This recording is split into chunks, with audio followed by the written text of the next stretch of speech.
অ্যাসিডে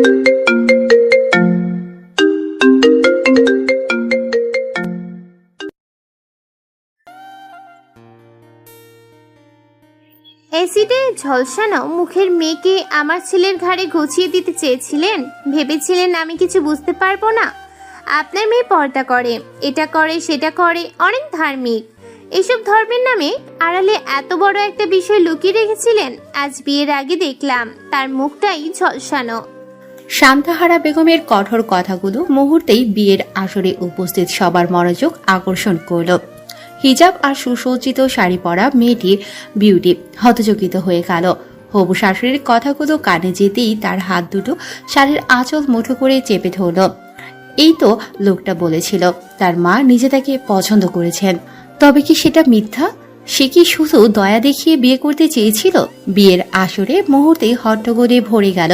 বিউটির বাবা হামিশ আলী পরিবেশ শান্ত করার চেষ্টা করে নরম গলায় বললেন, দেখুন বেন সাহেবা, আমরা জানতে চেয়েছিলাম, কিন্তু কথা শেষ না হতেই শান্তাহারা তাকে থামিয়ে দিলেন। জানাতেন কখন? বিয়ের পরে? আমার ছেলের জীবনটা নষ্ট হওয়ার পর? আপনি আমার কথাটা আগে শুনুন প্লিজ। শেরওয়ারি পরিহিত যুবকটি শান্ত ভঙ্গিমায় এগিয়ে এলো। মা শান্তাহারাকে উদ্দেশ্য করে বলল, মা, ওনাদের আমি বলতে নিষেধ করেছি, তাই সিন ক্রিয়েট করো না, বিয়েটা হতে দাও। শান্তাহারা বিস্ফোরিত নয়নে তাকালেন ছেলে মিনহাজের দিকে। রাগে ক্ষোভে চিৎকার করে বললেন, তোর কি মাথা খারাপ হয়ে গেছে? অমন কতকার দেখতে একটা মেয়েকে বিয়ে করবি? একবার চেহারাটার দিকে তাকিয়ে দেখ, অ্যাসিডে ঝলসে গালের মাংস খসে খসে গেছে। কি বিশ্রী, কি বিশ্রী! আমার বমি আসছে একবার দেখাতেই। আর তুই কি না ওর সঙ্গে সারা জীবন থাকার জন্য মরিয়া হয়ে আছিস? মা প্লিজ এভাবে বলবে না ওনাকে, আমার কষ্ট হচ্ছে শুনতে। আমি ওনাকে নিজে পছন্দ করেছি, উনি আমাকে বারণ করেছিলেন। অনুরূপ উনি আমাকে বলেছিলেন আমি তাকে দয়া দেখাচ্ছি, কিন্তু সত্যি আমি দয়া দেখাচ্ছি না। আমি কোনোভাবেই এই মেয়েকে তোকে বিয়ে করতে দিব না। এক্ষুনি আমার সঙ্গে যাবি তুই। এই বিয়ে হবে না। আমি বিয়েটা না করে কোথাও যাব না। আমি আরনাজকে ভালোবাসি। মিনহাজ ধৈর্যহীন কণ্ঠে জানালো, ভালোবাসা? ভালোবাসা মাই ফুট। আমি কখনোই এই মেয়েকে নিজের পুত্রবধূ হিসেবে গ্রহণ করব না। রাহেলা মিনহাজের বড় বোন মায়ের দিকে এগিয়ে এসে বলল, মা, ভাইয়ের পছন্দের কি কোনো মূল্য নেই? এভাবে বিয়ের আসর থেকে চলে যাওয়া কোনো সমাধান নয়। খবরদার, কোনো কথাই তুমি বলবে না। তুমিও একটা ছাপোষা ছেলের হাত ধরে তাকে বিয়ে করেছো। কি ভেবেছো তোমরা ভাই বোনেতে আমার দাম আজ এতটাই তুচ্ছ যে তোমাদের বাবা মারা যাওয়ার পর আমার কথার কোনো মূল্য নেই? মায়ের এমন কথা শুনে রাহেলা নিস্তব্ধ হয়ে গেল। মায়ের একটা কথাতেই মিয়ে গেল রাহেলা। মিনহাজ নাছোড় বাঁধা, সে ঠিক করে নিয়েছে সে বিয়ে না করে যাবে না। রাহেলার ছেলে সুমন্ত এলো তার কাছে, বলল, মা, মামার বিয়ে কি হবে না? না, হবে না, চল এখান থেকে। এই জন্যই আসতে চাইনি আমি এখানে। 2 পয়সার মূল্য নেই আমার এখানে। তোর জন্য আমাকে এত অপমান সহ্য করতে হলো। সুমন্ত অসহায় মুখে বলল, আমি কি করছি মা? তোর জেদের জন্যই আমি এই বিয়েটা অ্যাটেন্ড করেছি। শুধুমাত্র তোর জন্য আমাকে এত অপমানিত হতে হলো। মিনাস এসব ঝামেলা নিতে পারছে না। মিনাস মায়ের কোনো কথা না শুনে বিউটির দিকে এগিয়ে আসতে চেয়েছিল। ঠিক তখনই শান্তাহারা বুকে হাত চেপে ধরে মাটিতে লুটিয়ে পড়লেন। তার চিৎকারে চারিদিকে হইচই শুরু হয়ে গেল। শান্তাহারা যখন দেখলেন ছেলের নড়চড় নেই, তিনি একেবারে মোক্ষম চালটাই চাললেন। মনে মনে ভাবছিলেন প্রয়োজনে নাটক করবেন। তার পূর্বে 2বার মিনি স্ট্রোক হয়েছে। ডক্টর বলেছে কোনোভাবেই যেন তাকে প্রেশার ক্রিয়েট না করা হয়। সত্যি তার অল্প ব্যথা করছিল বুকে। তিনি বুকে হাত চেপে ধরলেন আর গড়িয়ে পড়লেন মাটিতে। চোখ বন্ধ করে ছেলের চিৎকার শুনে মনে মনে একটু খুশি হলেন। ছেলে তার অসুখের ব্যাপারে খুবই দুর্বল, আর সেই দুর্বলতাকে কাজে লাগিয়ে ছেলেকে হাতের মুঠোয় রাখেন। হইচই বেঁধে গেল বিয়ে বাড়িতে। এমনিতেই নানান কটু কথা আর কানাঘুষা চলছিল, এখন তা হইচই পরিণত হলো। মিনাস মাকে কোনো রকমে কোলে নিয়ে বিউটিকে উদ্দেশ্য করে বলল, মিনাস মাকে নিয়ে বেরিয়ে এলো। বিউটি স্তব্ধ হয়ে এক দৃষ্টিতে তাকিয়ে রইল বিয়ের আসর থেকে বেরিয়ে যাওয়া মিনহাজের দিকে। হাসিম আলী হিতাহিত জ্ঞান শূন্য হয়ে ধপ করে চেয়ারে নিজের শরীর ছেড়ে দিয়ে বসে পড়লেন। বিউটি ছুটে গেল বাবার কাছে, চেয়ারের হাতল চেপে ধরে বলল, আমি কি খুব বেশি খাই আব্বু? বাবা মেয়ের প্রশ্নের মাঝে দুঃখের সুর ভেসে এলো। হামেশ আলীর বুকের ভেতর কেমন মোচড় দিয়ে উঠল। তার করুণ দৃষ্টির মাঝে অসহায়ত্ব স্পষ্ট। বিউটি কাঁদতে কাঁদতে বলল, আরো কম খাবো, দুবেলার জায়গায় একবেলা আহার করব। তবু আমাকে আর বিয়ে দিতে চেয়েও না আব্বু। শাহানা বেগম উপরতলায় ছিলেন। মেয়ের বিয়ে ভাঙার কানাঘুষা শুনে দৌড়ে এসে মেয়েকে জড়িয়ে ধরলেন। সবকিছু শুনে হতবাক তিনি। তার চোখ দিয়ে জল গড়িয়ে পড়ল। বিউটির ভাবি সন্দীপ্তা তাকে শান্ত করতে কাঁধে হাত রেখে বলল, তুমি এইভাবে বাবার সঙ্গে কথা বলো না আরনাজ। সব বাবা চান তাদের মেয়েরাই সুখী করতে, ভালো ঘরে বিয়ে দিতে চান। শুধু 4টা ভাত খাওয়ার জন্য কোনো বাবা তার মেয়েকে বিয়ে দেন না। ছোট্ট থেকে 18 বছর পর্যন্ত লালন পালন করেন কষ্ট করে, শ্রম দিয়ে। সেসব কি একটু নিজের জন্য করেন? বাবা এমনিতেই ভেঙে পড়েছেন, উপরন্তু এইভাবে কথা বলো না। এইভাবে একজন খেটে খাওয়া মর্মাহত পিতাকে কথার আঘাতে আঘাত করো না, শুনতে বিদঘুটে লাগছে। বিউটি আঘাতে বিলম্ব হয়ে বলল, সব বাবা চান, কিন্তু সব মেয়ে কি রাজকন্যা? আমার মতো মেয়েদের কপালে যে শুধু দুঃখ লেখা থাকে, তা কি আব্বু জানেন না? আপু কেন বুঝতে চান না? তার চাঁদের মতো সুন্দরী মেয়েটি আর সুন্দরী নেই, যাকে আবু ভালোবেসে বিউটি নামটা দিয়েছিলেন। এখন সে কদাকার বিশ্রী দেখতে, যাকে দেখলে কেবলই বমি পায় মানুষের। সবার বাবার রাজকন্যারা হয় রাজকন্যা, আমার মতো মুখ ছলসানো নয়, যে আব্বু আমাকে নিয়ে এত আশা করবেন। সে দৌড়ে বিয়ের আসর থেকে বেরিয়ে গেল। ঠিক তখনই সুপ্রিয়, বিউটির জ্যাঠাতো ভাই, হাতে ফুল আর মিষ্টি নিয়ে ঢুকলো বাড়িতে। চেয়ারে বিবর্ণ মুখে বসে থাকা হামিশ আলীকে দেখে তার বুক কেঁপে উঠল। লাল বেনারসি পরা বিউটি দ্রুত পায়ে বেরিয়ে যাচ্ছে। এই দৃশ্য তার চোখে পড়তেই সে থমকে গেল। সুপ্রিয় তাড়াতাড়ি হামিশ আলীর কাছে এগিয়ে গিয়ে বলল, চাচা, কি হয়েছে? এভাবে বসে আছেন কেন? হামিশ আলী চোখ তুলে তাকালেন, চোখে জল, মুখটা ফ্যাকাশে। তিনি কিছু বলার আগেই সন্দীপ্তা বলল, সুপ্রিয় ভাই, তুমি একটু দেখো না আরনাজ কোথায় গেছে। এই বিয়ে ভেঙে গেছে। বিয়ে ভেঙে গেছে মানে? বিউটি কোথায়? কাঁদতে কাঁদতে বেরিয়ে গেছে। সুপ্রিয় চুপ না থেকে দ্রুত বেরিয়ে গেল। সে পেছনের দরজা দিয়ে বাইরে বেরিয়ে আসতে আসতেই দেখলো লাল বেনারসি পরা বিউটি ছুটে যাচ্ছে। সে দৌড়ে গিয়ে তাকে থামালো। বিউটি থাম, এভাবে কোথাও যাচ্ছিস? কি হয়েছে আমাকে বল। বিউটি চোখ মুছতে মুছতে বলল, তুমি কেন এসেছো সুপ্রিয় ভাই? আমাকে সবাই অপমান করেছে, আমার মুখ, আমার শরীর সবই যেন অভিশাপ। তুমি আর আমাকে শান্ত করার চেষ্টা করো না, আমাকে নিজের মতো থাকতে দাও। সুপ্রিয় তার হাত ধরে বলল, তুই আমার ছোট বোনের মতো, তোকে এভাবে যেতে দিতে পারি না। যে অপমান তোকে করা হয়েছে তা আমি মেনে নিতে পারি না। বিউটি হঠাৎ করে রাগে ফেটে পড়ে বলল, তুমি পারো না, কিন্তু দেখো আমার নিজের মা বাবাও তো পারছে না, তারা কিছুই করতে পারলো না। আমাকে বারবার এমন পরিস্থিতির সম্মুখীন হতে হয়, আমি আর পারছি না সুপ্রিয় ভাই। সুপ্রিয় তার হাত শক্ত করে ধরে বলল, তোকে এমন কথা কেউ বলবে না। আর চল আমার সঙ্গে, আমি আছি, আমি তোর পাশে থাকবো। যদি কেউ তোর সঙ্গে অন্যায় করে আমি সেটা সহ্য করব না। আর আজ তোর হবু শাশুড়ির যে কথাগুলো শুনেছি তার জবাব আমি দেব। চল। বিউটি কিছুক্ষণ তাকিয়ে থাকলো সুপ্রিয়ের দিকে, তার চোখে করুণার ছায়া। সে বলল, তোমার সাহস আছে, কিন্তু আমার নেই। আমি এসব মেনে নিতে নিতে ক্লান্ত হয়ে গেছি। তুই ক্লান্ত হতে পারিস, কিন্তু আমি হব না। আমার পরিবারের সঙ্গে কেউ যদি অন্যায় করে আমি সেটা মেনে নেব না। চল। শান্তাহারা বেগম বিছানায় শুয়ে আছেন। মিনাস পাশে বসে মাকে পানি খাওয়ানোর চেষ্টা করছে। শান্তাহারা মুখ ঘুরিয়ে বললেন, তোর জন্যই আমার এই অবস্থা হলো। তুই যদি আমাকে আগেই বলতি, আমি কখনোই মেয়েকে বিয়ে করাতে যেতাম না। তোর পছন্দ বলেই আমি রাজি হয়েছিলাম ওকে না দেখেই। তোর জন্যই আমি বিয়ের আগে ওকে দেখতে চাইনি। তোর উপর ভরসা করাই আমার উচিত হয়নি। ওই মেয়েকে তোর ধ্বংসের কারণ হতো। মিনাস চুপচাপ মায়ের কথা শুনে যাচ্ছিল। হঠাৎ বলল, মা, তুমি কি একবারও ভাবোনি তোমার কথায় আরেকটা মানুষ কতটা কষ্ট পেতে পারে? তুমি কি জানো না আমি আন্নাজকে ভালোবাসি? ভালোবাসা আর করুণা এক জিনিস নয় মিনহাজ। ওর প্রতি তো দয়া করুণা হয়েছে, ভালোবাসা নয়। এই করুণা অনেক ক্ষতি করত। মিনাস রাগে উঠে দাঁড়ালো। মা, তোমার এই মন মানসিকতার জন্যই আমরা সবাই দুর্ভোগ পোহাচ্ছি। আমি জানি না তুমি কেমন মা, যিনি নিজের সন্তানের ভালো দেখতে পারেন না। এতক্ষণে রাহেলা এগিয়ে এসে বলল, ভাইয়া, তোর জায়গায় আমি হলে আমিও এভাবেই বলতাম। মা, তোমাকে বুঝতে হবে যে মিনহাজ একজন প্রাপ্তবয়স্ক, তাকে নিজের সিদ্ধান্ত নিতে দাও। শান্তাহারা কাঁপতে কাঁপতে উঠে বসে বললেন, তোরা সবাই আমার বিরুদ্ধে চলে গেছিস, ঠিক আছে। আমি এখনই আমার বাপ ভাইয়ের ভিটে বাড়ি ছেড়ে চলে যাচ্ছি।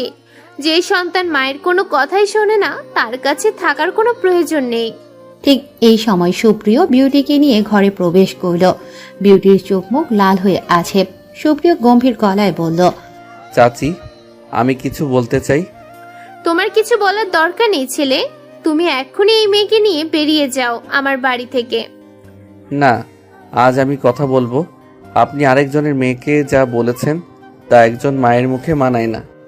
আপনাকে আমি সম্মান করি, কিন্তু আপনার আচরণ মেনে নিতে পারছি না। বিউটি আমার ছোট বোনের মতো, তার প্রতি আপনার এই অন্যায় আমি সহ্য করব না। শান্তাহারা বিস্মিত হয়ে বললেন, শোনো বাপু, আমার এত দয়ার শরীর নয়। তোমার সাহস দেখে অবাক হচ্ছি। তুমি আমার বাড়ি এসে আমার সঙ্গে এমন ভাবে কথা বলছো। হ্যাঁ, কারণ সত্যি বলছি। আপনি কি জানেন, আপনার এই রাগ ক্ষোভের জন্য আপনার ছেলেই বেশি কষ্ট পাচ্ছে। মিনহাজ এগিয়ে এসে বলল, সুপ্রিয় ভাই একদম ঠিক বলছে। মা, আমি যদি এই বিয়ে না করতে পারি তাহলে আমি জীবনে আর কখনো সুখী হতে পারবো না। তুমি আমাকে আমার ভালোবাসা ফিরিয়ে দাও মা। শান্তাহারা কিছুক্ষণ চুপ থেকে কিছু ভাবলেন। তার ভিতরে দ্বন্দ্ব চলছে, কিন্তু বিউটির কদারকার মুখের আদল মনে পড়তেই তিনি পারলেন না। রেগে বললেন, সুপ্রিয়, তুমি হলে এই মেয়েকে কখনই বিয়ে করতে? এমন বিদঘুটিয়ে কুৎসিত একটা মেয়েকে। কোনোভাবেই মিনহাজ তার মাকে বোঝাতে সক্ষম হলো না।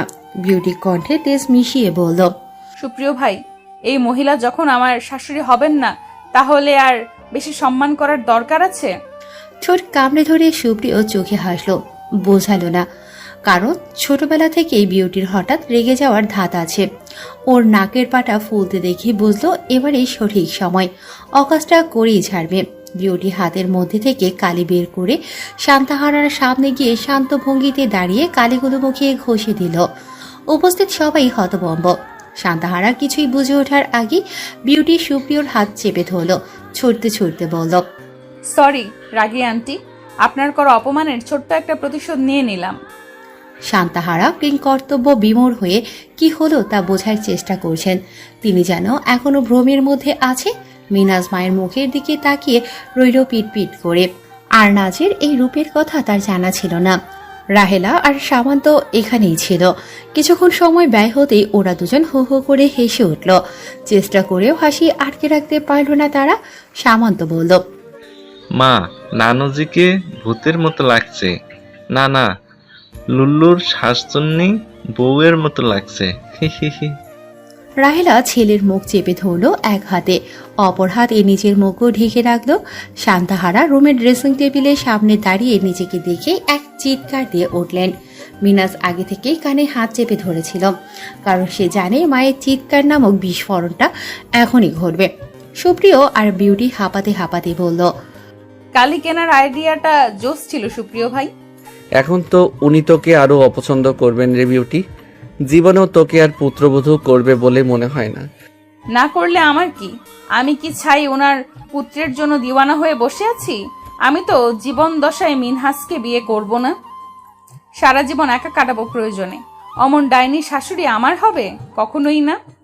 সুপ্রিয় দেখল বিউটি কেমন যেন স্বস্তির সঙ্গে নিঃশ্বাস নিচ্ছেন। ওর মুখের বাম পাশে ঝলসানো। ছোটবেলা থেকেই মেয়েটা হিজাব ব্যতীত বাড়ি থেকে বের হয়নি। কালো হিজাবের উপরেই ওর মুখে এসিড মারা হয়েছিল। নিকাব পরে মুখের এক পাশে এসিড দগ্ধ হয়। সুপ্রিয় বিউটি নামক এই মেয়েটির মনোবল আর মানসিক শক্তি দেখে সবসময় অবাক হয়। একটু আগেও মনে হচ্ছিল ভীষণ নড়বড়ে আর ভেঙে গেছে মেয়েটা, অথচ তার জানতে কিঞ্চিত ভুল ছিল। মানসিকভাবে স্ট্রং না হলে এত কিছু সামলে উঠতে পারতো একটা মেয়ে? চল বাড়ি চল, বাড়ির সবাই ভীষণ চিন্তায় আছে। এক্ষুনি যাব না, তুমি আমাকে এখন ফুচকা খাওয়াবে, একদম ফাটাফাটি ঝাল দিয়ে, যেন কান দিয়ে ধোয়া আর নাক দিয়ে সর্দি বের হয় ঝালে। সুপ্রিয় হেসে ফেলল, বলল, গাধি, এই সময় ফুচকা কই পাবো? রাতে খাওয়াবো, চল আগে বাড়ি যাই। না সুপ্রিয় ভাই, আমি যখন বলেছি এখনই খাবো তার মানে এক্ষুনি। তোর সাজ দেখেছিস? এই অবস্থায় যদি ফুচকা খেতে নিয়ে যাই তোকে, লোকে বলবে তোকে আমি ভাগিয়ে এনেছি। গণধোলাই খাওয়ার ইচ্ছে আমার নাই। তা ঠিক, তবে কবে খাওয়াবে বলো? আজই খাওয়াবো। আগে বাড়ি গিয়ে এসব শাড়ি ফাড়ি ছাড়, ফ্রেশ হয়ে তারপর আনবো। পাক্কা? ইয়ে, পাক্কা প্রমিস। বিউটি হাসলো, বিনিময়ে সুপ্রিয়ও হাসলো। ওরা দুজনেই বাড়ি ফিরে আসার পরও পুরো পরিস্থিতি ছিল অন্যরকম। ড্রয়িং রুমের সামনে এসে দেখলো তার বাবা মোজাম্মেল আহমেদ হামিশ আলীর পাশে বসে আছেন। হামিশ আলী একরকম ভেঙে পড়েছেন, চোখে লজ্জা আর অপমানের ছাপ স্পষ্ট। মোজাম্মেল আহমেদ সুপ্রিয়কে কাছে ডাকলেন। সুপ্রিয় বুঝলো অনেক জরুরি কথা। সুপ্রিয়, আমায় একটু শোনো দেখি। তার বাবা একদম জরুরি কথা বলার সময় তুমি সম্বোধন করেন। সে বিউটিকে ইশারা করল ঘরে গিয়ে ফ্রেশ হতে। সে ঘরে যেতে নিলে মোজাম্মেল আহমেদ বললেন, মা, আর্নাস তুমি বসো এখানেই। বিউটি বাধ্য মেয়ের মতো গিয়ে সোফায় বসলো। হঠাৎই বুকের ভেতর কেমন ধকধক করতে লাগলো, মনে হচ্ছে আজ ভয়ঙ্কর কিছু হতে যাচ্ছে। যখনই তার বুকের মধ্যে এমন ধকধক করে, তখনই তার সঙ্গে জীবনের বড় বড় বিপর্যয়গুলো নিজের চোখের নিমিষেই ঘটে যায়। সুপ্রিয় বাবার দিকে তাকিয়ে রইল। সুপ্রিয় এগিয়ে এসে বলল, হ্যাঁ বাবা, বলো। মোজাম্মেল আহমেদ তার ছেলের হাত শক্ত করে ধরে বললেন, তুই জানিস হাসিম আমার ছোট ভাই। আজকে যা হয়েছে তাতে আমাদের মান সম্মান মাটিতে মিশে গেছে। আর্নাজের মতো একটা মেয়ে এই অপমানের যোগ্য নয়, কিন্তু এই পরিস্থিতিতে একটাই উপায় আছে আমাদের মান সম্মান রক্ষা করার। উপায় হলো তুই আর্নাজের দায়িত্ব নে। একটা স্বীকৃতি আমার মেয়েটার দরকার, একটা অবলম্বন দরকার, যা কেবলই তুই পারবি। সুপ্রিয়র মাথায় যেন আকাশ ভেঙে পড়ল, অবাক হয়ে বলল, কি বলছো এসব বাবা? ভেবে বলছো? মোজাম্মেল গভীর দৃষ্টিতে ছেলের দিকে তাকিয়ে বললেন, তুই আর্নাজকে বিয়ে কর। তোর মতো ছেলে ওর পাশে দাঁড়ালে আর্নাজ আবার আত্মবিশ্বাস ফিরে পাবে। এটা শুধু হাসেমের সম্মান রক্ষা করা নয়, আমাদের পরিবার ও মর্যাদা রক্ষা। আমি জানি এটা হঠাৎ করে বলছি, কিন্তু তুই আমার ছেলে, আমি জানি তুই এই দায়িত্ব নিতে পারবি। সুপ্রিয় কিছুক্ষণ চুপ রইল। তার মনে নানা প্রশ্ন, কিন্তু তার বাবার প্রতিটি কথা যেন পাথরের মতো ভারী শোনাচ্ছে তার নিকট। সে বলল, বাবা, এটা এত সহজ নয়। আমি আর্নাজকে কখনো সেভাবে ভাবিনি। আর বিয়ের জন্য তো দুপক্ষের ইচ্ছা থাকতে হয়। হামেশ আলী কাপা গলায় বললেন, সুপ্রিয়, আমি জানি এটা তোমার জন্য মানা কঠিন। একজন অসহায় পিতা তোমার কাছে অন্যায়, অযাচিত আবদার। কিন্তু আমার মেয়ে যদি তোমার মতো অন্য কারোর সঙ্গে জীবন শুরু করতে পারে, তাহলে আমি নিশ্চিত থাকবো সে সুখে থাকবে। তুমি শুধু আমার বড় ভাইয়ের ছেলে না, তুমি আমার নিজের ছেলের মতো। প্লিজ আমাকে এই শেষ অবধি ভেঙে যেতে দিও না। সুপ্রিয় কিছুক্ষণ পাথরের মূর্তির মতো চুপ করে দাঁড়িয়ে থাকলো। তার সামনে বাবার সম্মান, চাচা হামেশ আলীর আগতি আর আর্নাজের কষ্ট মিশ্রিত মুখ। সে অবশেষে গভীর শ্বাস নিয়ে বলল, ঠিক আছে বাবা, আমি বিয়েতে রাজি। সুপ্রিয়র এই সিদ্ধান্তে সবাই অবাক হয়ে গেল। আর্নাজ এই সিদ্ধান্ত শুনে হতবাক হলো, কারণ সে ভাবছিল সুপ্রিয় এই প্রস্তাব নিঃসন্দেহে নাকচ করবে। সে কাঁদতে কাঁদতে বলল, তুমি কেন রাজি হচ্ছ সুপ্রিয় ভাই? এটা অন্যায়, তোমাকে এটা করতে হবে না। Please don't do this. I won't be able to handle such a below. সুপ্রিয় শান্তভাবে বলল, বিউটি, আমি এটা করছি কারণ আমি জানি এটা সঠিক। তোর জন্য, আমাদের পরিবারের জন্য, সবার সম্মানের জন্য, জীবনে একসঙ্গে থাকার জন্য। বিউটি স্থির চিত্তে বাবার দিকে তাকিয়ে রইল। চাপা অভিমানে নাকের পাটা ফুলে ফুলে উঠছে তার। তার জীবনের কোনো একটা সিদ্ধান্ত কি সে নিজের মতো করে নিতে পারবে না? মোজাম্মেল আহমেদ দ্রুত বিয়ের আয়োজন করতে বললেন। সবার মধ্যে উত্তেজনা আর কিছুটা সংশয় ছিল। তবে বিয়ের মঞ্চে গিয়ে যখন সুপ্রিয় আর বিউটি একসঙ্গে দাঁড়ালো, তখন সবার মুখে মিষ্টি হাসি ফুটে উঠল। কাজী সাহেবকে মোজাম্মেল আহমেদ বেশি হাদিয়া দেওয়ার কথা বলে আটকে রেখেছিলেন। আসার পথে তাদের গাড়ি খারাপ হওয়ায় বিয়েতে আসতে বিলম্ব হয় তার। উপরন্তু তার বৃদ্ধা শাশুড়ি অসুস্থ, ওখানে ওনার স্ত্রীকে বিয়েতে আসার জন্য রাজি করাতে চেয়েও পারেননি। আর এখানে আসার পর ঘটনার অদ্যপ্রান্ত শুনেই তিনি মনে মনে সিদ্ধান্ত নেন সুপ্রিয়র সঙ্গে বিউটির বিয়ে দেবেন। এভাবে কিছুতেই বিউটিকে আর ভেঙে যেতে দেবেন না। ছোটবেলা থেকেই এই মেয়েটাকে নিজের মেয়ের চেয়েও বেশি স্নেহ করে এসেছেন। একটা মেয়ের জন্য তো কম আশা করেননি। যখন ভাইয়ের মেয়ে হলো তখনই তিনি সিদ্ধান্ত নিয়েছিলেন এই মেয়েটাকে তিনি নিজের কাছে রাখবেন। কিন্তু ভাই ভাই বিরোধ হতে পারে এটা ভেবেই কথা বাড়াননি। তবুও একবার বলার জন্য উন্মুখ হয়েছিলেন, কিন্তু তখনই বিউটির বিয়ের খবর পান তিনি। যদিও এতে মনে মনে ব্যথিত হন খুব, কিন্তু যখন সুযোগ পেয়েছেন তখন তার সঠিক ব্যবহার করলেন। সুপ্রিয় বিউটির দিকে তাকিয়ে সন্তর্পণে বলল, জীবনে একসঙ্গে থাকার জন্য ঠিক কত কদম একসঙ্গে পথ চলতে হয়, সহধর্মীকে ঠিক কতটা এফোর্ট দেওয়া প্রয়োজন। বিউটি তাকালো সুপ্রিয়র দিকে। সে জানে এই বিয়ে হয়তো তার জীবনে অপ্রত্যাশিত ছিল, কিন্তু সুপ্রিয়র মতো একজন মানুষ তার জীবনে ছিল ভাবতেই গায়ে কাঁটা দিয়ে উঠল। কিছু সময়ের ব্যবধানে কি থেকে কি হয়ে গেল তার জীবনে। বিয়ের মঞ্চের কোলাহল ধীরে ধীরে স্তমিত হয়ে এলো। বিউটির মুখে এক অদ্ভুত শূন্যতা। বিদায়ের ক্ষণে সবার চাহনির মাঝে সে একান্তে নিজের কান্নাকে সামলানোর চেষ্টা করছিল। অভিমানে বাবার দিকে তাকালো না। হামেশ আলী কাপা কাপা হাতে মেয়ের মাথায় হাত রাখলেন। কিছু বলতে গিয়েও যেন শব্দ আটকে গেল গলায়। বিউটি চুপচাপ, চোখ দিয়ে অশ্রু গড়িয়ে পড়ছে। কন্যাদানের এই মুহূর্ত তাকে আরো একা করে দিচ্ছে। মা, তুমি আব্বুর ওপর অভিমান করো না। আব্বুর সঙ্গে একটু কথা বলো মা।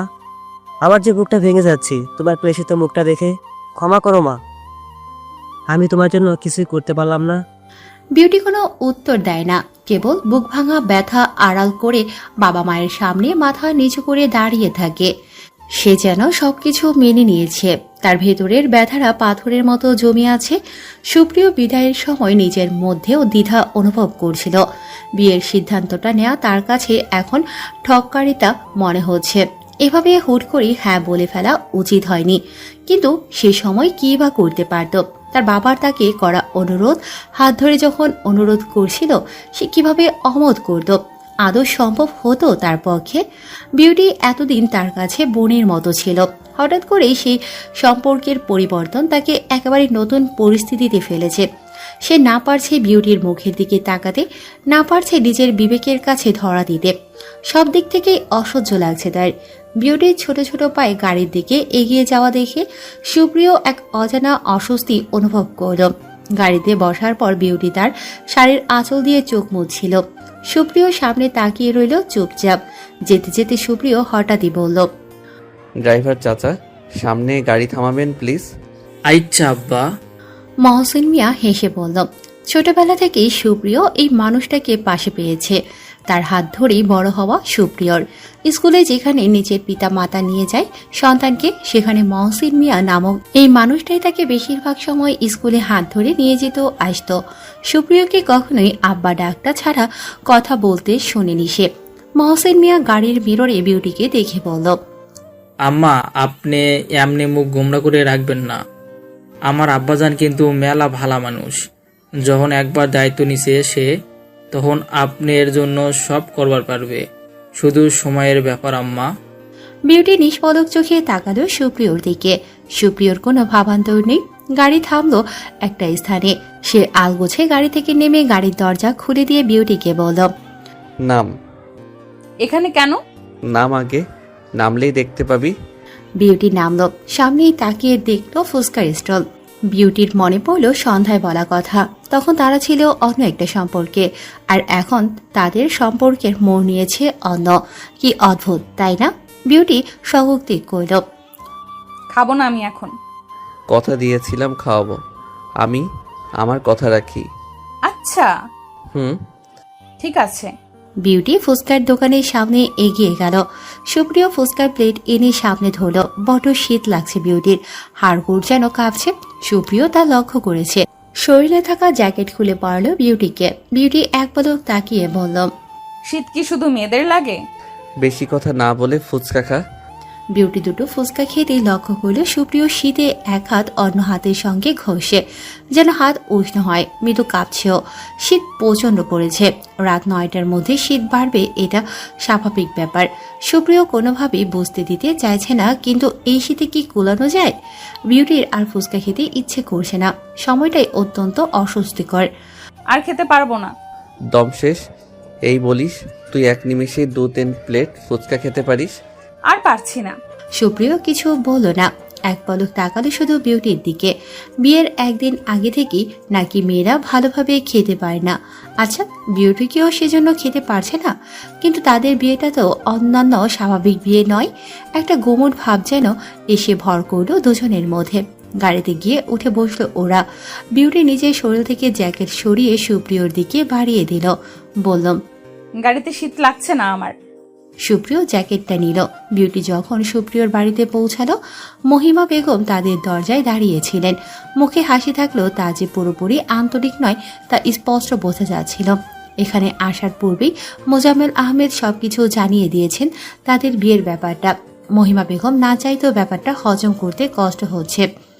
বিউটি, ঘরে আয়। বিউটি কিছু না বলে পা বাড়ালো। মহিমা বেগমের কণ্ঠে অমলতার উপস্থিতি বিউটির মনে হালকা আঘাত হানল। ঘরে গিয়ে ফ্রেশ হয়ে নে, আমি হালকা পোশাক পাঠাচ্ছি। ভারী পোশাক পরে তো থাকতে পারবি না। বিউটি মাথা দোলালো। সুপ্রিয় চুপচাপ দাঁড়িয়ে আছে, মায়ের দিকে তাকাচ্ছে না একটি বাড়ির জন্য। বিউটি রুমে প্রবেশ করে, কিন্তু তার মন ভারাক্রান্ত। সে বারান্দায় গিয়ে দাঁড়ালো, রাতের আকাশের দিকে তাকিয়ে নিজের মনে বলতে লাগলো, এতদিন যে মানুষটা ভাইয়ের মতো ছিল, আজ সেই মানুষটা আমার স্বামী হয়ে গেল। আমি কি এই সম্পর্কে না মানিয়ে নিয়ে চলতে পারবো? হ্যাঁ, কি নিয়তি আমার! এই যেন এক পুতুল খেলা হচ্ছে আমার জীবনের সঙ্গে। সুপ্রিয় রুমে এসে বিউটিকে না দেখে বারান্দায় গেল। সে একটুক্ষণ দাঁড়িয়ে দেখলো বিউটি আকাশের দিকে তাকিয়ে আছে।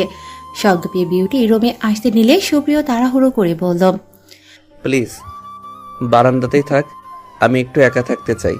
বিউটি জানে না সুপ্রিয়র এই কথাতে কি ছিল, কিন্তু সে সূক্ষ্ম একটা ব্যথা অনুভব করলো বক্ষ মাঝে। বিউটি নড়ল না, ঠায় দাঁড়িয়ে রইল। অদ্ভুত এই ব্যথাটা এমন অসহ্য কেন?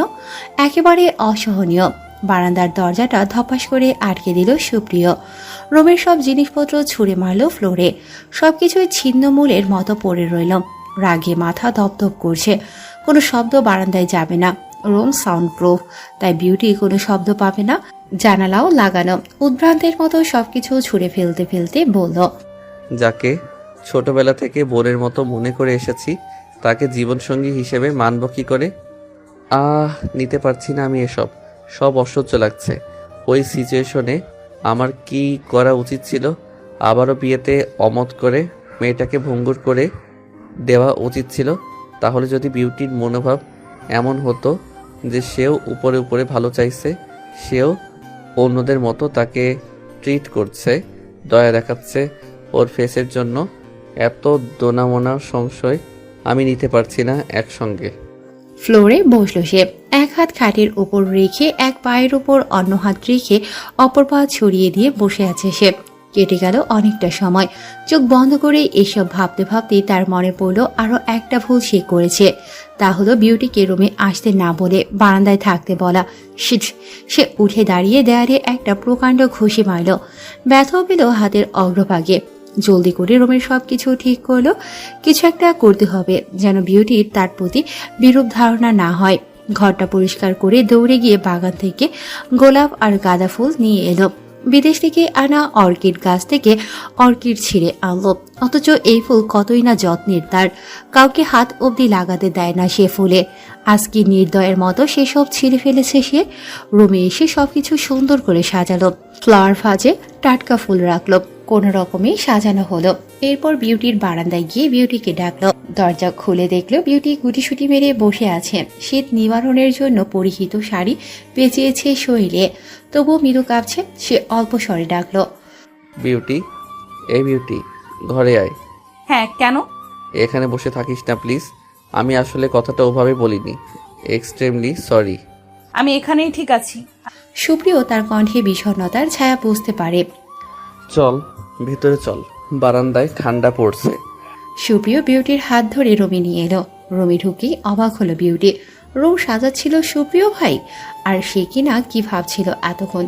সবকিছু স্বাভাবিক করতে চাইছে নাকি অন্যান্য পুরুষদের মতোই নিজের চাহিদা? ছিচি, সুপ্রিয় ভাইয়ের সম্পর্কে এসব সে কি ভাবছে? সুপ্রিয় ইতস্তত করতে করতে বলল, আমার আনানি হাতে সাজানো তো ভালো হয়নি তেমন, পরে আবার সুন্দর করে সাজাবো। হ্যাঁ। বিউটি অশ্রুসিক্ত লোচনে তাকালো সুপ্রিয়র দিকে। বিউটির চাহনি উপেক্ষা করে খাবার প্লেট নিয়ে তার সামনে রাখলো। রুমটা সাজিয়েও তার অস্বস্তি বোধ হচ্ছে। কি জানি কি সব আবল তাবল করছে। রুম সাজানোর ফলে আবার উল্টোপাল্টা চিন্তা মাথায় না এনে বসে মেয়েটা। সুপ্রিয় ছটফট করতে করতে বলল, খাওয়ার সময় হয়েছে। চাচি ফোন করে বললেন তুই সারাদিনে কিছুই খাসনি। আমি খেতে পারবো না। সুপ্রিয় একগাল ভাত তুলে তার দিকে বাড়িয়ে দিল। একটু খা, আজ থেকে সম্পর্কটা আমাদের দুজনের। যত সমস্যা থাক একসঙ্গে সব ঠিক করব। হ্যাঁ, তোর আর আমার দুজনের মেনে নিতে একটু সময় লাগবে, কিন্তু যেহেতু বিয়েটা হয়েছে তাই আগে কে কাকে কি নজরে দেখেছিস সেটা ভুলে যা। বিউটি কোনো উত্তর না দিয়ে চোখ মুছল। সুপ্রিয় তখন আরো একবার বলল, বিউটি, আমরাই আমাদের সম্পর্কের ভিত্তি মজবুত হয়েছে একটি পবিত্র শব্দের মাধ্যমে। আমি কবুল শব্দটাকে আমাদের সম্পর্কের মতোই পবিত্র মনে করি। আমি জানি সব কিছু হঠাৎ হয়ে গেছে, কিন্তু চেষ্টা করব আমাদের ছোট্ট সংসারটা সুন্দর করে গড়ে তুলতে। বিউটি অল্প মাথা নত করে ভাত খেতে শুরু করলো। সুপ্রিয়ের মনে থাকা দ্বিধাগুলো একটু একটু করে দূর করার প্রয়াস চালাচ্ছিল। নিজের দায়িত্ব সে প্রাণপণে পালন করে যাবে। বাসর রাতে কে কাজ করে? সুপ্রিয় ল্যাপটপে বসে এক মনে কাজ করছে। বিউটির ভেতরটা অদ্ভুত ছটফট করছে। একবার বিছানা তো একবার কর্মে ব্যস্ত থাকা সুপ্রিয়র দিকে তাকাচ্ছে। রাত গভীর হতে লাগলো। বিউটি বারবার বিছানার দিকে তাকিয়ে ভাবতে লাগলো সে কোথায় শোবে। নতুন পরিবেশ, নতুন সম্পর্ক, সবকিছু মিলিয়ে অস্বস্তি যেন তাকে গ্রাস করছে। বিউটির মনের দ্বিধাটা সুপ্রিয় বুঝতে পারল। ল্যাপটপ থেকে একবার মাথা তুলে বিউটির মুখের দিকে তাকিয়ে বলল, সিনেমার মতো একজন বিছানায় আরেকজন ফ্লোরে ঘুমাবে, এমন কোনো নাটকীয় চিন্তা মাথায় আনিস না, কারণ আমি নিজেও সোফায় ঘুমাবো না, আর তোকেও ঘুমাতে দেব না। সুপ্রিয়র সরল কথায় বিউটির চোখ বড় হয়ে গেল। তার মনের কথা এই মানুষটা বুঝলো কিভাবে? মন পড়তে জানে নাকি? সে হতবাক হয়ে তাকিয়ে থাকলো তার দিকে। মুখে কিছু বলল না, শুধু অস্বস্তি মেশানো এক মৃদু হাসি দিল ক্যাবলা কান্তের মতো। সুপ্রিয় ল্যাপটপে চোখ রেখেই আবার বিউটির দিকে তাকিয়ে বলল, তোর হাসি দেখে মনে হচ্ছে তুই ভাবছিস আমি মজা করছি, কিন্তু আমি সিরিয়াস। বিউটি, আমি আমার নতুন বউকে একা রেখে আর কোথাও ঘুমাবো না। তুই আমার পাশে ঘুমাবি আর আমিও তোর পাশেই ঘুমাবো, দুইজনই থাকবো একসঙ্গে। বিউটি কিছু বলল না, কেবল তার কানে বউ সম্বোধনটা বাজতে লাগলো সাইরেনের মতো। কি আশ্চর্য, বিয়ে হয়েছে কয়েক ঘন্টা হলো, যেন সবকিছুই বদলে গেছে। কি অবলীলায় বউ সম্বোধন করছে মানুষটা।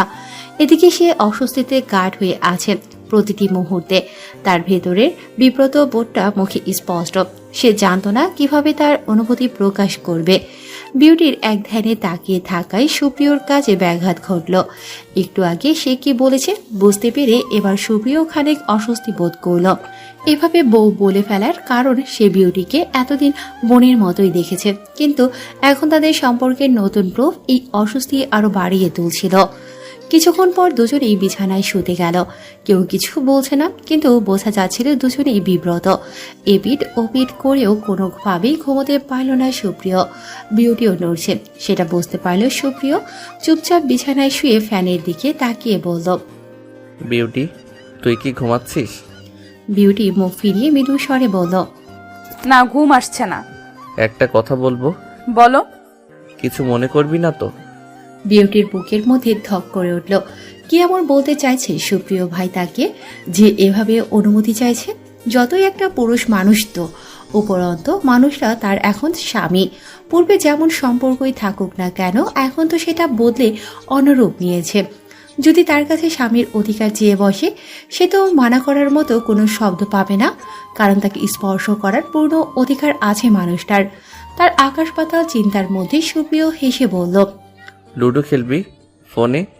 বিউটি একটু অবাক হয়ে তাকালো। তার আটকে রাখা দমটা যেন ফুস করে বেরিয়ে এলো।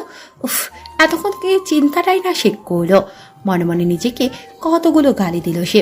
সুপ্রিয় অদ্ভুতভাবে ওর দিকে তাকিয়ে আছে। সে হেসে বলল, তুমি মজা করছো তাই না? এত রাতে লুডো খেলবে? সত্যি বলছি, বাসরাতে বর্বও লুডো খেলবো, ব্যাপারটা কেমন না, তাই অনুমতি নিলাম। লুডো খেলে দেখি কে জেতে। আমি একদম হারি না কারোর কাছে, এটা জানিস তো। দেখি তুই আমার সঙ্গে পারিস কিনা। বিউটি মুচকি হেসে রাজি হয়ে গেল। তারা লুডো খেলতে শুরু করলো। খেলার মধ্যে হাসি ঠাট্টা চলতে লাগলো। দুজনেই যেন ভুলে গেল যে তারা একে অপরের জন্য কতটা নতুন। দুবারই বিউটি জিতেছে। সুপ্রিয় প্রতিবার হেরে কটমট করে তাকাচ্ছিল তার দিকে। বিউটি ব্যাপারটা বেশ এনজয় করছিল। বিউটির জেতার আগ্রহ ছিল না, কিন্তু এখন আগ্রহ হচ্ছে বারবার সুপ্রিয়কে হারাতে দেখে। তৃতীয়বার খেলা শুরু করার আগে ফজরের আজান কানে লাগলো। এতক্ষণ খেলেছে তারা, যেহেতু অনেকক্ষণ ধরে এক একটা দান খেলেছে, সেজন্য এতটা সময় অতিবাহিত হয়ে গেছে তারা বুঝতেই পারেনি। ফজরের নামাজের আজান শুনে বিউটি উঠে পড়ল। সুপ্রিয় তাকিয়ে বলল, তুই নামাজ পড়বি? ঠিক আছে, আমি মসজিদে গিয়ে নামাজ পড়ব। সুপ্রিয় মসজিদে চলে গেল আর বিউটি নিজের নামাজে মন দিল। নামাজ শেষ করে সুপ্রিয় ওয়ার্ক আউট করে ফিরে এসে ক্লান্ত শরীরে জড়ানো টি শার্টটি ঘামে অল্প স্বল্প ভেজা। সুপ্রিয় এসেই কোনো দিকে না তাকিয়ে গোসল করতে গেল। অফিসের জন্য তাড়াহুড়ো করছিল সে। গোসল শেষ করে সাধারণ অভ্যাস অনুযায়ী তোয়ালে পেঁচিয়ে অর্ধনগ্ন অবস্থায় রুমে ঢুকলো, কিন্তু মনে ছিল না সে এখন বিবাহিত। বিউটি তখন সিঁড়ির কাছে দাঁড়িয়েছিল। সুপ্রিয় এসেছে দেখে রুমে ঢুকে জানলা দিয়ে বাইরে তাকিয়ে রইল। ওয়াশরুমের দরজা খোলার শব্দে বিউটি তাকালো। সুপ্রিয়র দরজা ঠেলে রুমের ভেতর ঢুকতে তোয়ালেটা প্রায় অর্ধেক পড়ে গেল। বিউটি হকচকিয়ে হতচকিত হতভম্ব হয়ে পেছন ফিরে তাকানোর কথাই ভুলে গেল। সুপ্রিয় নিজের দিকে একবার তো আরেকবার বিউটির দিকে তাকালো। অতঃপর দুজনে চিৎকার করে উঠল। সুপ্রিয় এক মুহূর্তে চমকে উঠে দৌড়ে ওয়াশরুমের দিকে ছুটল। বিউটির চোখে বিস্ময় আর লজ্জা স্পষ্ট। সে বিছানার উপর চিৎপটাং হয়ে পড়ে গেল। চোখে তার এখনো এক আকাশ সম বিস্ময়। এখনো বলতে পারছে না বিষয়টি।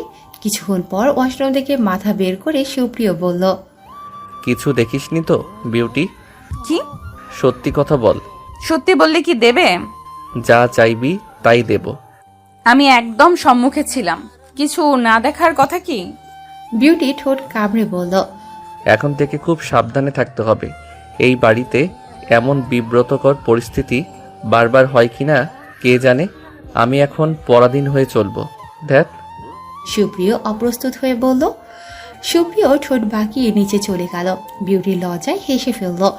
তখনকার অপ্রাকৃতিক ঘটনার পর বিউটি আর সুপ্রিয় দুজনেই নিজেদের কাজ নিয়ে ব্যস্ত হয়ে পড়ল। তবে সুপ্রিয়র যেন বারবার তখনকার ঘটনার কথা মনে পড়ছিল। সে ভেতরে ভেতরে নিজের অনুভূতিগুলো নিয়ে দ্বিধায় পড়ে গেল। বিউটি তো তার কবুল বালা বউ, একদিন না একদিন তো সবকিছু স্বাভাবিক করতেই হতো।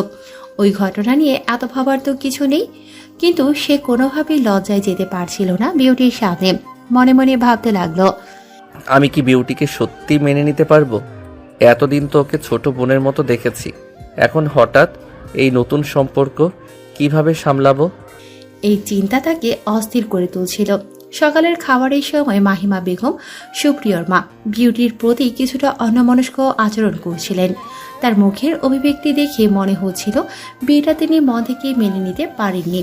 খেতে বসে মহিমা বেগম বললেন, খাবারটা নামিয়ে দাও। বিউটি একটু লজ্জা নিয়ে বলল, জি জেঠিমা, দিচ্ছি। মহিমা বেগম মাথা নাড়িয়ে বললেন, এখন থেকে তোমাকেই সব দায়িত্ব কাজকর্ম দেখে শুনে বুঝে নিতে হবে। এই বাড়িতে নতুন মানুষ, তাই সবার খেয়াল রাখার দায়িত্বও তোমার। জি আচ্ছা, ঠিক আছে জেঠিমা। সুপ্রিয় এই কথাটি শুনে বিরক্ত হলো। বিষয়টি তার পছন্দ হলো না। সে হেসে বলল, মা, তুমি এবারে একটু বেশিই বলছো। বিউটি এখানে নতুন, ওকে সময় দাও। এখন আমাকে খেতে দাও, আমি দেরি করব না। মহিমা বেগম চুপ করে গেলেন, কিন্তু তার মনের গোপনে খানিক অভিমান জমা হলো। বিয়ে হতে না হতে ছেলের এই রোদ বদল। ছেলেটা হাতছাড়া হয়ে গেল এক রাতেই। মনে মনে খুব জন্মালো বিউটির উপর। সুপ্রিয় না খেয়েই উঠে গেল। সুপ্রিয় কাজের জন্য রেডি হচ্ছিল। বিউটি তার পাশে দাঁড়িয়ে দাঁড়িয়ে দেখছিল, কিন্তু কিছু বলতে পারছিল না। তোর কিছু বলার আছে? সুপ্রিয় আচমকা জিজ্ঞেস করলো। বিউটি একটু থেমে বলল, তুমি এত তাড়াহুড়ো করছো কেন? একটু চা খেয়ে যেতে পারতে। সুপ্রিয় হেসে বলল, টিপিক্যাল বউয়ের মতো কথা বলছিস। ঠিক আছে, চা খেয়ে যাই, বানিয়ে নিয়ে আয়। বিউটি অবাক হয়ে বলল, আমি বানাবো? জেঠিমা যদি রেগে যান? সুপ্রিয় হালকা হাসি দিয়ে বলল, মায়ের রাগ আমি সামলে নেব, তুই চা বানাতে পারিস? বিউটি একটু সাহস নিয়ে রান্নাঘরে গেল, চা বানিয়ে আনলো। সুপ্রিয় এক চুমুকে চা খেয়ে বলল, চা তো ভালোই বানাস। বিউটি হেসে বলল, তুমি ভালোভাবে খেলে না কেন? সুপ্রিয় তাকিয়ে বলল, এমনি চাটা ভালো হয়েছে। আমার অফিসের বসের মতো কঠিন মানুষও এই চা খেলে গলে যাবে। বিউটি হেসে ফেলল তার রসিকতায়। অফিস থেকে ফিরতে ফিরতে সন্ধ্যা হয়ে গেল। সুপ্রিয় ক্লান্ত মুখে ঘরে ঢুকলো। বিউটি তখন বারান্দায় বসে আকাশ দেখছিল। তার গায়ে হালকা শাল, চোখে এক অদ্ভুত বিষণ্ণতা।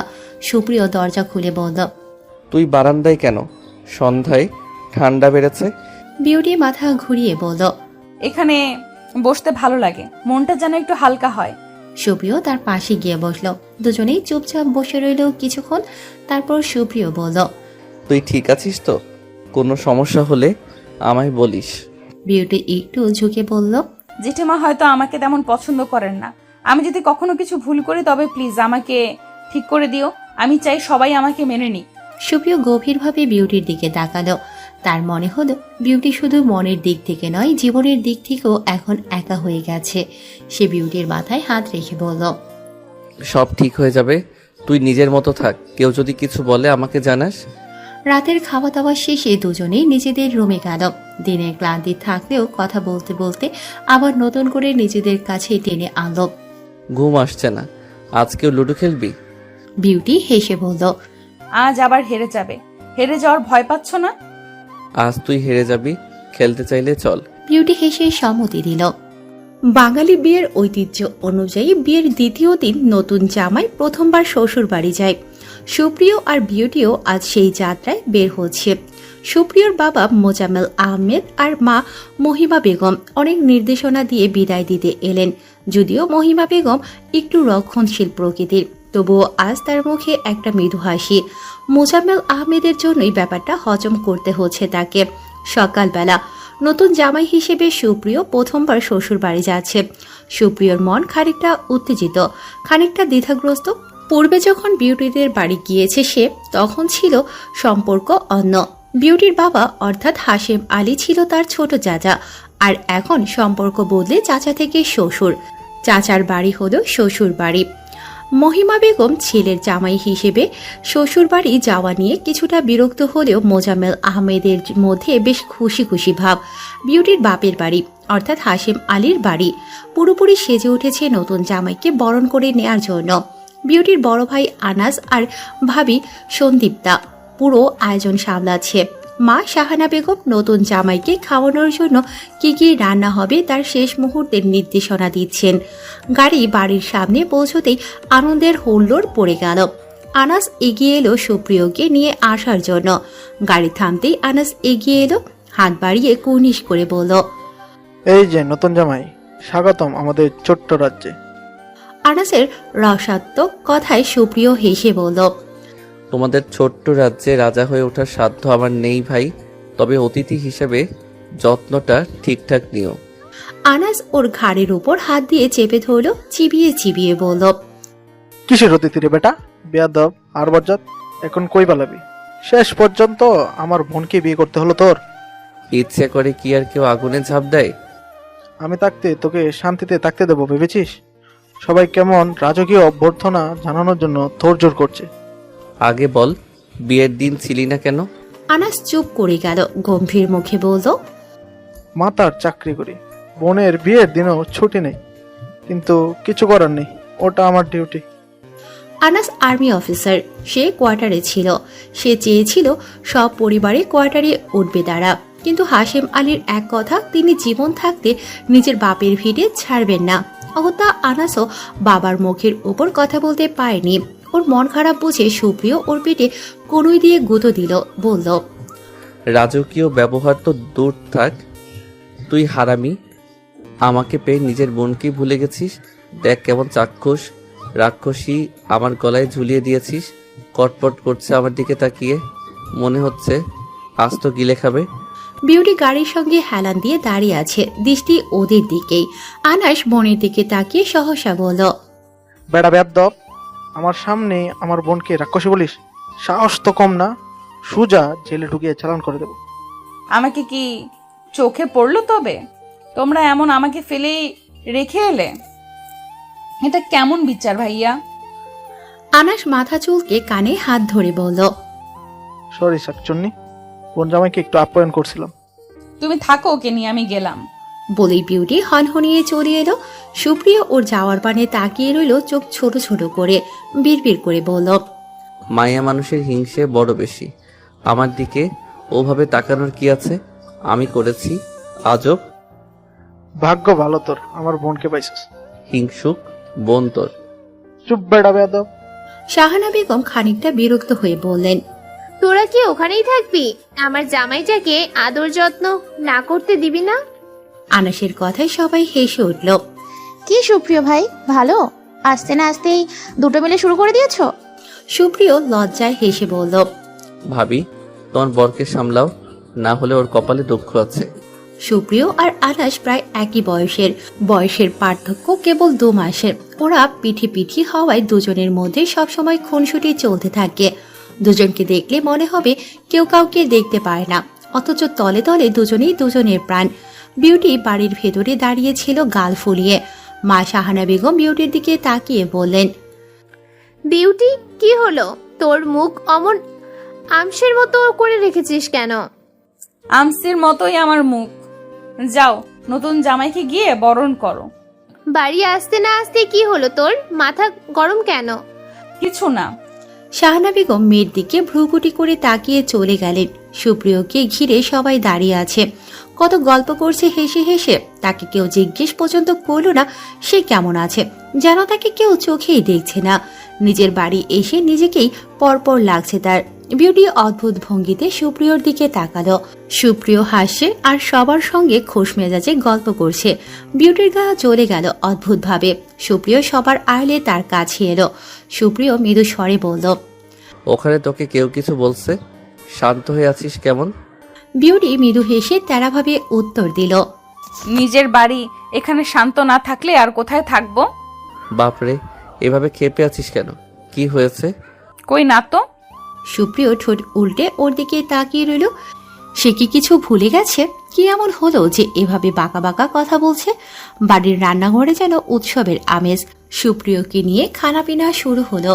আপ্যায়নে কেউ কোনো ত্রুটি রাখছে না।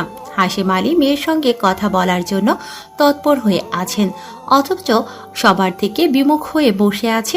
কারো সঙ্গে ঠিক করে কথা বলেনি এসে। সবশেষে শাহানা বেগম হাতে কাউনের চালের পায়েস নিয়ে এলেন। সুপ্রিয়র সামনে রাখতে রাখতে বললেন, আমাদের সুপ্রিয়র জন্য বিশেষ এক পায়েস করেছি, একটু খেয়ে বলো কেমন হয়েছে। সুপ্রিয় আলতো হাতে পায়েস সামনে নিল, 1 চামচ মুখে পুরে বলল, খুবই সুস্বাদু চাচি আম্মা, আপনার হাতের রান্না সত্যি অনন্য। খাওয়া দাওয়ার পরে শুরু হলো জমজমাট আড্ডা। সুপ্রিয় থেকে থেকে বিউটির দিকে তাকাচ্ছিল। মেয়েটার হলোটা কি? এমন বিমূঢ় হয়ে আছে কেন? কেমন গম্ভীর। হাসিম আলী মেয়ের দিকে তাকিয়ে দেখেছেন, বুঝতেও পেরেছেন মেয়ের অভিমান জমেছে। তিনি সুপ্রিয়র দিকে তাকিয়ে বললেন, সুপ্রিয়, আমার মেয়েটা কি তোকে খুব জ্বালাচ্ছে? মেয়েটা আমার অল্পতেই একটু রেগে যাওয়ার ধাত আছে। সে যেমনই হোক তোর সংসারে কিন্তু সুখ নিয়ে আসবি। আমার মেয়েটাকে একবার বুঝতে পারবে, সেই চিনবি। খাঁটি হিরে আমার মেয়েটা, ওর খেয়াল রাখিস বাবা। সুপ্রিয় মাথা নিচু করে বলল, চাচা, বিউটি আমার দায়িত্ব, ওর জন্য যা কিছু করার দরকার আমি করব। বিউটির মুখ নামিয়ে নিল। ও বাড়িতে যাওয়ার পর কেউ কোনো খোঁজ নেয়নি তার। বিয়ে হলেই বুঝি মেয়েরা পর হয়ে যায়। বিউটির সবার মাঝে থেকে খারাপ লাগা বাড়ছে কেবল। এখানে আসার পরও সবাই সুপ্রিয়কে নিয়েই ব্যস্ত। কেউ একবারও ওকে জিজ্ঞেস করেনি ভালো আছে কিনা। সবার খেয়াল যেন শুধু সুপ্রিয়র দিকে। বড় ভাই আনাস এদিকে বিউটির মন খারাপ কিছু বুঝতে পেরে বলল, বাবা, সুপ্রিয় তো আমাদের ঘরের মানুষ, ওকে আবার এসব কথা নতুন করে বলতে হয় নাকি? বরং বিউটিকে ও ভালোই চেনে। সন্দীপটা বলল, তুমি যে কি বলো না শুভ্র ভাই, আগে ছিল ভাতিজা, এখন হচ্ছে বাড়ির জামাই। বাবারা মেয়েদের নিয়ে সবসময় এমন চিন্তা করবেন, যতই ভালো ঘরে বিয়ে হোক না কেন। হাসিম আলী সোফা ছেড়ে উঠতে উঠতে বললেন। তোমরা আড্ডা দাও, আমার ঘুমের সময় হলো। হাসিম আলী চলে গেলেন। শাহানা বেগমও উঠে পড়লেন ওনার সঙ্গে সঙ্গেই। রইল সন্দীপ্তা আর আনাস। বিউটি চোখ ভর্তি অশ্রু লুকাতে উঠে বারান্দায় গেল। সুপ্রিয় কি যেন ভেবে সবাইকে বলে বিউটির ঘরে চলে গেল। আনাস বিউটির পেছনে পেছনে বারান্দায় গেল। বিউটির চোখে এক ধরনের চাপা কষ্ট লক্ষ্য করল সে। বিউটি, কি হয়েছে?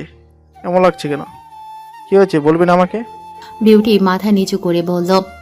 ভাইয়া, সবকিছু ঠিক আছে, তুমি এত ভাবছো কেন? আর কেউ তো আমাকে নিয়ে ভাবছে না। তুই আমার বোন, তোর চোখ মুখ দেখে সব বুঝতে পারি। জানি হুট করেই সব বদলে গেছে, সময় লাগবে মানিয়ে নিতে, তবে তুই শক্ত থাকিস। আমি শক্তই আছি ভাইয়া। তুই ভালো আছিস তো? বিউটি, হঠাৎ এমন গম্ভীর হলে কেন? বিউটি একটু হাসার চেষ্টা করলো। ওর মুখে তাচ্ছিলের হাসি, দৃষ্টির সামনে স্থির রেখে বলল। ভাইয়া, আমি ভালো আছি। নতুন জায়গায় মানিয়ে নিতে তো একটু সময় লাগবেই। বিউটি, এটা তোর জীবনের নতুন অধ্যায়। নিজের শক্তি আর সাহস দিয়ে সব সামলে নিস। বিউটির মনের মধ্যে লুকিয়ে থাকা কষ্টটা কেউ তেমন ভাবে বুঝতে পারল না। একদিনই সবার কাছে এমন পর কেন হয়ে গেল সে? এদিকে রুমে এসে পায়চারি করছে। কি হয়েছে বিউটির? ও কি মনমরা দেখে ওর ভেতরটা অস্থিরতায় ছটফট করছে। বিউটি এলো কিছুক্ষণ পর। ঘরে গিয়ে বিউটি ওয়াশরুমের দিকে যাচ্ছিল। সুপ্রিয় ওর হাত ধরে সামনে দাঁড় করালো। কি হয়েছে তোর? এমন কেন লাগছে তোকে? আমার অশান্তি লাগছে। অশান্তি লাগার কারণ কি? সুপ্রিয় নিষ্প্রাণ দৃষ্টিতে তাকিয়ে রইল বিউটির মুখের দিকে। বুঝতে চাইল বিউটির মনের ব্যথা। সুপ্রিয়র চেতনা ফিরে পেতেই দেখল বিউটি বিছানায় গিয়ে শুয়ে পড়েছে। শীতের দিন হওয়ায় মাথায় কম্বল টেনে নিয়েছে। সুপ্রিয়র নিজেকে অসহায় বোধ হতে লাগলো। সে নিজের ল্যাপটপটা বের করলো ব্যাগ থেকে। টেবিলে বসে ল্যাপটপে কাজে মনোযোগ দেওয়ার চেষ্টা করলেও মনোযোগ সম্পূর্ণ বিউটির দিকে। নিজের উপর বিরক্তিতে শব্দ বের হলো তার মুখ থেকে। বিউটি কম্বল টেনে নিলেও দম বন্ধ হয়ে আসে তার। অযথায় কান্না পাচ্ছে, বুকে অসহ্য ব্যথা হচ্ছে। কান্নার দমকে পিঠটা যেন খিল ধরে যাবে। সুপ্রিয় একবার তাকিয়ে দেখলো যেন বিউটি কাঁপছে। ল্যাপটপ অফ করে সে দ্রুত বিউটির নিকট গেল। কম্বলের উপর দিয়ে আলতো করে ডাকলো, বিউটি, এই বিউটি। হঠাৎই কম্পন বন্ধ হলো। সবকিছু স্বাভাবিক সেভাবে ঘাপটি মেরে রইল বিউটি। সুপ্রিয় ফের ডাকলো, কি হয়েছে বিউটি? তুই কি কাঁদছিস? তবুও বিউটি টু শব্দটিও করল না, শুধু নিঃশ্বাসের শব্দ বাড়ালো। যেন সুপ্রিয়র মনে হয় সে ঘুমের মধ্যেই কাঁপছিল বাজে স্বপ্ন দেখে। সুপ্রিয় আরো একবার ডেকে ওর শিওর থেকে সরে গেল। বিউটি ওর সামান্য পায়ের শব্দ শুনে একটা দীর্ঘশ্বাস ফেলে চোখ মুছে ফেলল। ছোট থেকেই ও নিজের কান্না এভাবেই সবার থেকে আড়াল করেছে। কাউকে নিজের দুর্বলতা দেখানোটা ওর কাছে ভীষণ লজ্জার। কিন্তু বিয়ের দিন ওর কান্না দেখেছে সুপ্রিয়। ওই দিনের কান্নাটা স্বাভাবিকভাবেই নেবে সকলে। একজন বিয়ে ভেঙে যাওয়া মেয়ে নিশ্চয়ই না কেঁদে হেসে খেলে বেড়াবে না। এছাড়া সে কখনোই নিজের পরিবার কিংবা বাইরের কারোর সম্মুখে কাঁদেনি। বিউটি নিজের ঘরে বসে আছে, মনটা ভালো নেই। সকালে ঘুম থেকে উঠে দেখেছে মা রান্নাঘরে ব্যস্ত, ভাই ভাবি নিজেদের কাজে মগ্ন। কেউই তার সঙ্গে তেমন একটা কথাও বলেনি। বিউটি আপন মনে ভাবছে, এখন তো আমি শ্বশুর বাড়ির মানুষ, হয়তো সবার জীবনে আমার কোনো গুরুত্ব আর নেই। সে শুধু সবার ব্যবহারের আড়ালে একটা হালকা ব্যথা অনুভব করেছে। সুপ্রিয় তাকে অনেকবার জিজ্ঞেস করেছে, তোর মুখ এত শুকনো কেন? কি হয়েছে বলতো? কিন্তু বিউটি উত্তর দেয়নি। বলেছিল, কিছু না, তোমার এসব জানার দরকার নেই। সুপ্রিয় কিছুটা বিরক্ত হয়ে বলে, আরে বলিস না কেন? কি মনে হচ্ছে তোর আমি কিছু বুঝি না? তুই শুকনো মুখে ঘুরে বেড়াবি, আমি বুঝবো না? বিউটি তাকে এক পল সুপ্রিয়র দিকে তাকিয়ে চোখ নামিয়ে নেয়, সম্পূর্ণ এড়িয়ে যায় ওকে। কিন্তু সুপ্রিয় লক্ষ্য করেছিল বিউটির চোখের কোণায় একটুখানি অশ্রুর আভাস। সারাদিন এভাবেই কাটল। বিয়ের পর সে প্রথমবার নিজের বাড়ি এসেছে, অথচ তাকে নিয়ে কারো কোনো মাথা ব্যথা নেই, তাকে নিয়ে কোনো আয়োজন নেই। সব আপ্যায়ন আদর যত্ন সুপ্রিয়র জন্য, তার জন্য কারো কোনো মায়া নেই। সারাদিন বিউটি গুমড়ে গুমড়ে কাটালো। কারো যখন ওকে দেখার সময় নেই, ও নিজেও কারো সঙ্গে যেচে পড়ে কথা বলেনি। তীব্র অভিমানে সবার থেকে মুখ ঘুরিয়ে থেকেছে। রাতের নিস্তব্ধতায় বাড়ির প্রতিটি ঘর যেন গভীর ঘুমে আচ্ছন্ন, কিন্তু বিউটির চোখে কোনো ঘুম নেই। বিছানায় শুয়ে বারবার পাশ ফিরছে। সবাই যেন আজ তাকে ইচ্ছে করেই এড়িয়ে চলেছে, এমনকি তার বাবা মাও। ভাই ভাবি পর্যন্ত ব্যস্ত হয়ে পড়েছে নিজেদের কাজ নিয়ে। সে উঠে বসলো, দেখলো সুপ্রিয় অনবরত হাত চালাচ্ছে ল্যাপটপের কিবোর্ডে। মৃদু আওয়াজ হচ্ছে কিবোর্ডের। ওকে লক্ষ্য করার মতো এই বাড়িতে কেউই নেই। হঠাৎ করে বিউটির চোখ দিয়ে অশ্রু গড়িয়ে পড়ল। পরক্ষণে সুপ্রিয় দেখার আগেই তা ওড়না দিয়ে মুছে ফেলল। একটানা ভাবতে থাকলো, সবাই এমন করলো কেন? আমি কি এতটাই অপ্রিয় হয়ে গেছি? মনে পড়লো আগের দিনগুলোর কথা। বাবা মা ভাই ভাবি সবাই কতটা আনন্দ করত। আজ যেন সেই দিনগুলোর কোনো ছোঁয়া নেই। সুপ্রিয় পাশে বসে ল্যাপটপে কাজ করছিল। বিউটির মুখের দিকে তাকিয়ে একটা গভীর চিন্তার ভাঁজ খুঁজে পেল। সে প্রশ্ন করল, বিউটি, তুই এমন মন খারাপ করে বসে আছিস কেন? কিছু বলছিস না? আমার কোনো ব্যবহারে কষ্ট লাগলে আমাকে বলতে পারিস। বিউটি মাথা নেড়ে বলল, না কিছু না।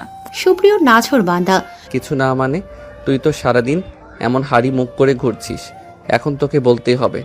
বল, কি হয়েছে? বিউটি একটু বিরক্ত হয়ে বলল, বললাম তো কিছু না। সুপ্রিয় ভ্রু কুঁচকে তাকালো। বিউটির কথায় তার মনে হলো মেয়েটা কিছু একটা লুকোচ্ছে, কিন্তু জোরাজুরি করার মানুষ সুপ্রিয় নয়। সে মুখে মৃদু বিরক্তির ছাপ নিয়ে বলল, আচ্ছা থাক, তুই যদি বলতে না চাস তাহলে বলবি না, কিন্তু এত গুমট হয়ে বসে থাকবি না আমার সামনে। দেখতে বিশ্রী লাগে। কোনো সমস্যা বা কষ্ট হলে মনে লুকিয়ে না রেখে শেয়ার করতে তো পারিস। আমি কি নেই? আমি তো আছি তোর সব কথা শোনার জন্য। সারা দিন থেকে জিজ্ঞেস করছি, শুধু বলছিস কিছু না কিছু না। বিউটি কিছু বলল না, শুধু স্বগতিক করল, সারাদিন শুধু ল্যাপটপে মুখ গুজে থাকলেই সবকিছু চোখে পড়ে না। এই কথা শুনে সুপ্রিয় বিউটির দিকে তাকালে বিউটি ঘাপটি মেরে গুটিসুটি হয়ে শুয়ে পড়ল। বিড়বিড় করল, নিজের বাড়িতে এসে যে মেয়েরা খারাপ থাকে এই প্রথম দেখলাম। সময় এগিয়ে চলল। রাত যখন গভীর, ঘড়ির কাঁটা ঠিক 12টার পৌঁছালো। হঠাৎ পুরো বাড়ি আলোয় ভরে উঠল। তখনই দরজায় টোকা পড়ল। অনবরত কাজ করে সুপ্রিয় সবে ঘুমানোর প্রস্তুতি নিচ্ছিল। এত রাতে দরজায় টোকা পড়ায় ও বিচলিত হলো। দ্রুত সুপ্রিয় দরজা খুলতেই সবার হইচই। Happy birthday beauty. বিউটি চোখ কুঁচলে উঠে বসলো চিৎকার শুনে। হতবাক হয়ে প্রত্যেকের বলা হ্যাপি বার্থডে বলা শুনতে লাগলো। ওর ঘুমের ঘোর তখনও কাটেনি। সবাই মিলে হ্যাপি বার্থডে সং গাইছে। আনাস, সন্দীপ্তা, শাহানা বেগম, হাশেম আলী, সুপ্রিয় ততক্ষণে সবকিছু বুঝে সবার সঙ্গে তাল মেলাচ্ছে। সবকিছু যেন হঠাৎ করে বদলে গেছে। তাদের হাতে রঙিন বেলুন, চকলেট কেক। বড় ভাই আনাস এগিয়ে এসে বলল, তোর কি মনে হয়েছিল আমরা তোর জন্মদিন ভুলে যাব? বিউটির চোখে জল ভরে যাচ্ছিল। পরক্ষণে নিজেকে সংযত করল। অবাক হয়ে দেখছিল নিজের পরিবারের সবাইকে। তার জন্মদিন কেউ ভুলেনি, তবে সে কিছু বলতে পারছিল না। সন্দীপ্তা এসে বলল, কি হলো বিউটি? সারাদিন তো গোমরা মুখ করেছিলে, এবার একটু হাসো দেখি। বিউটি অবাক হয়ে বলল, তোমরা ইচ্ছে করেই এমন করেছিলে? আর আমি কি ভেবেছিলাম? তুই ভেবেছিলি আমরা তোর জন্মদিন ভুলে গেছি, তাই না? সুপ্রিয় সামনে এসে বিউটির মাথায় হাত দিয়ে টোকা দিয়ে বলল, আমাকে কিছুই বলিস না কি হয়েছে? এদিকে আমি চিন্তা করছিলাম আমি কিছু ভুল করেছি কিনা। এখনই বুঝলাম সবটা। কেন ম্যাডামের এত অভিমান? তুই যেমন ছিচকাদুনে, জানতাম না তো। মোটেই না, আমি কাঁদিনি তো। জানি আমি সব। সুপ্রিয়র কথায় মিয়ে গেল বিউটি। সবাই মিলে কেক কাটার আয়োজন করলো। কেকের উপর বড় বড় অক্ষরে লেখা happy birthday to our lovely beauty. সবার তুমুল করতালির মধ্যে বিউটি কেক কাটলো। আনাস কেকের প্রথম টুকরোটা বিউটির মুখে দিল। সে বলল, আমার ছোট্ট বোনটা বড় হয়ে গেছে, কিন্তু এখনো সেই ছোটবেলার মতোই অভিমান করে বসে থাকে। বিউটি আবেগে কাঁপা কাঁপা গলায় বলল, আমি ভেবেছিলাম আমার বিয়ে হয়ে গেছে বলে তোমরা সবাই আমার জন্মদিন ভুলে গেছো, আমাকে পর করে দিয়েছো। এত ভালোবাসা পেয়ে আমি সত্যিই ধন্য। সবাই যখন হইচই করছিল, সুপ্রিয় চুপচাপ দাঁড়িয়ে মুস্কি মুস্কি হাসছিল। বিউটির কথা শুনে সে বলল, বিউটি, তুই জানিস এই বাড়িতে শুধু তুই নয়, তোর হাসিও সবার প্রিয়। তুই হাসলে সবাই হাসবে, তুই কষ্ট পেলে সবাই কষ্ট পাবে। সেজন্য দুঃখকে বাড়তে দিস না। আর আজ যা দেখলাম, তুই ভালোই দুঃখ পুষিয়ে রাখতে পারিস। বিউটি তার কথায় মুগ্ধ হলো। খানিক লজ্জাও বোধ হয় পেল সে। মাথা নিচু করে মৃদু স্বরে বলল, তুমি এত কথা বলতে শিখলে কবে? সুপ্রিয় নিজের চিবুক চুলকে সামান্য মাথা নিচু করে বিউটির কানের কাছে মুখ নিয়ে বলল, সে তো আমি সবসময় ভালো কথা বলি, শুধু তুই লক্ষ্য করিসনি। মুহূর্তেই তার মন কেমন যেন আনন্দ আর বিস্ময় ভরে উঠল। বিউটি মুখ চোরা করে বলল, মা, তোমরা সবাই মিলে আমাকে ধোকা দিয়েছো। কথা নেই, আমি এতক্ষণে বুঝেছি আসার পর থেকে সবাই আমাকে ইগনোর কেন করছিলে। মা শাহানা বেগম কাছে এসে বললেন, মা ধোকা দেয়নি। আসার পর তোর মুখে অভিমান দেখে ভাবলাম একটু মজা করি। বিয়ের পর এটা তোর প্রথম জন্মদিন, তাই আমরা ভাবলাম একটু অন্যরকম কিছু হোক। বিউটির চোখ ভিজে উঠতে চাইল আবারও। সে মা বাবার দিকে তাকিয়ে বলল, তোমরা সবাই যে এতটা ভালোবাসো সেটা এতক্ষণ ভুলেছিলাম। তোমাদের ইগনোর পেয়ে ধন্যবাদ বাবা মা, ধন্যবাদ ভাইয়া ভাবি। আনাস মজা করে বলল। শুধু ধন্যবাদে হবে না বিউটি, আমাদের একটা শর্ত আছে। বিউটি ওর দিকে সামান্য চোখ ছোট করে তাকালো। তখনই দেখলো ওর বাবা ওর দিকে এগিয়ে আসে। হাসেম আলী বিউটির মাথায় স্নেহের হাত রেখে বলল, তুমি তো আমার রাজকন্যা মা, তোমায় আমরা অবহেলা করব সেই সাধ্য কি আমাদের আছে? বিউটির অভিমানে ভাটা পড়ল। বাবাকে জড়িয়ে ধরে আড়লে চোখের পানি মুছত। সুপ্রিয় ইশারায় সন্দীপ্তাকে পরিস্থিতি সামলে নিতে বলল। ইশারা বুঝে সন্দীপ্তা বলল, আমার আর তোমার ভাইয়ার শর্ত একটাই, আমাদের কাল ভালো মন্দ রাতে খাওয়াতে হবে। কি আর নাচ পারবে তো? শর্ত কিন্তু মানতেই হবে। বিউটি হাসি মুখে রাজি হলো। কেক কেটে সবাই একসঙ্গে খাওয়া দাওয়া করল। সুপ্রিয় এক কোণায় দাঁড়িয়ে বিউটির দিকে তাকিয়ে মৃদু হাসি তার ঠোঁটের কোণায়। বিউটির চোখ ভরে গেল ভালোবাসায়। তার মনে হলো মুহূর্তে তার পৃথিবীর সব ভালোবাসা যেন তার চারপাশে ঘিরে রেখেছে তার পরিবার। রাত গভীর হলেও সবার আনন্দ যেন শেষ হচ্ছিল না। এই রাতে বিউটি বুঝতে পারল তার জীবনের মানুষগুলো তাকে কতটা ভালোবাসে। তার অভিমান কষ্ট সব যেন হাওয়ায় মিলিয়ে গেল। জন্মদিনটা সত্যি সেরা হয়ে রইল। শেষে আবার সবাই সমস্বরে ওকে উইশ করল। সবার কণ্ঠে একসঙ্গে হ্যাপি বার্থডে বিউটি।